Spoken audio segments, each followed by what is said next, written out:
딥페이크 성범죄는 피해자가 관련 사실을 모르는 경우가 많아 정확한 피해 규모를 확인하기도 어려운데요. 관련 피해가 확인돼도 제도적 한계에 처벌 기준이 없는 등 사각지대가 여전하다는 지적입니다. 박종혁 기자의 보도입니다. 정부는 불법 합성물 딥페이크 피해자를 보호하라. 보호하라! 보호하라! 보호하라! 충북 지역 35곳의 시민단체 등이 충북경찰청 앞에 모여 최근 급속히 확산하는 딥페이크 성범죄에 대한 엄정한 수사를 촉구했습니다.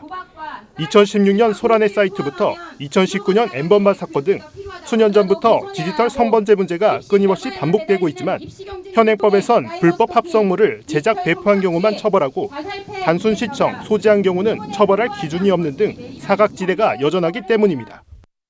2017년 디지털 성범죄 피해 방지 정보 종합 대책, 2019년 웹하드 카르텔 방지 대책, 2020년 엠번방 방지법이 만들어졌고 불법 합성물 제작을 처벌하는 딥페이크 방지법도 이미 2020년에 제정됐다.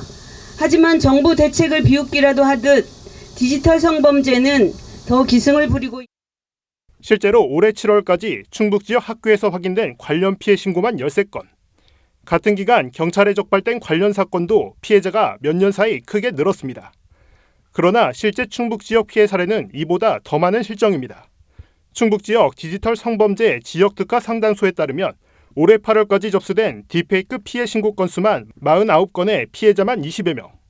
최근 한 달 사이에만 2배 이상 급증했습니다. 텔레그램 등 SNS를 통한 딥페이크 문제가 수면 위로 드러난 지난 8월 이후 신고가 잇따르고 있습니다. 그러나 제도적 한계 속에 실제 수사와 법률 지원까지 이어진 경우는 6건에 불과했습니다.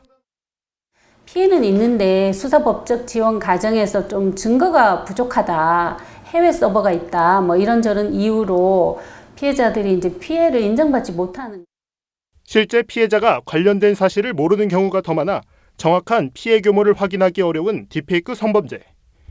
사안의 심각성과 피해 규모가 갈수록 커지는 만큼 이번에는 제대로 된 대처가 필요해 보입니다. HCN 뉴스 박종혁입니다. 핫 컨텐츠 앤 뉴스 HCN